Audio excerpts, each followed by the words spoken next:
সমর্থন করছেন, আবার আরেকজনের উপর ব্লেম চাপাচ্ছেন। তাহলে তো আমাদেরকে বলতেই হচ্ছে আই হ্যাভ আ প্ল্যান, অন্যের উপর ব্লেম।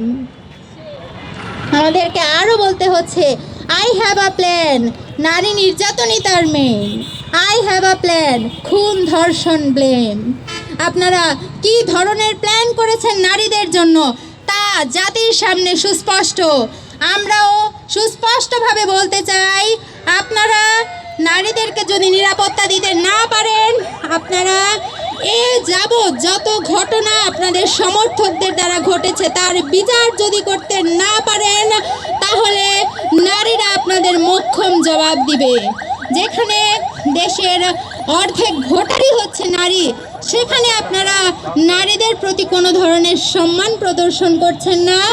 এবং আমরা বিগত সময়ে লক্ষ্য করেছি কিভাবে নারীকে পুঁজি করে আপনারা রাজনৈতিক ফায়দা হাসিল করতে চাচ্ছেন। আপনাদের এহেন আচরণ কখনোই আপনাদের রাজনৈতিক ভবিষ্যতের জন্য শুভকর হবে না।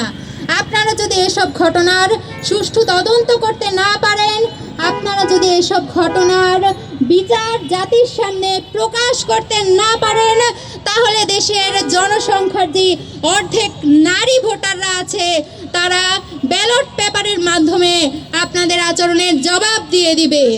এবং আপনারা যদি এই ধরনের আচরণের মুখোমুখি হতে না চান, তাহলে আমরা দাবি জানাচ্ছি অন্ততপক্ষে আপনারা আপনাদের পক্ষ থেকে কোনো বার্তা আমাদের উদ্দেশ্যে দিন। অন্ততপক্ষে যেই চিহ্নিত অপরাধীরা আছে তাদের বিচার জাতির সামনে নিশ্চিত করুন। আমরা দেখতে পেয়েছি ভোলায় যেই ঘটনা ঘটেছে তার প্রেক্ষিতে আপনারা আপনাদের কর্মীদের বহিষ্কার করেছেন। এসব বহিষ্কারের নাটকে আমরা দমতে চাই না। আমরা সুস্পষ্ট বিচার চাই। আমরা আপনাদের পক্ষ থেকে সুস্পষ্ট বার্তা চাই।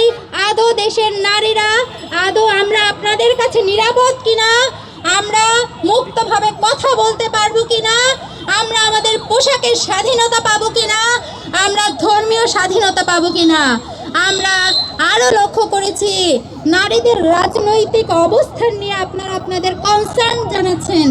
আপনারা বারংবার প্রশ্ন করছেন সংসদে নারীদের আসনের ব্যাপারে, কিন্তু একজন নারী যদি রাজনৈতিক ক্ষেত্রে চলে আসে আপনারা তাকে নিরাপত্তা দিতে পারবেন কিনা সে ব্যাপারে আপনাদের কোনো সুস্পষ্ট রূপরেখা, কোনো পরিকল্পনা আমরা দেখতে পাইনি।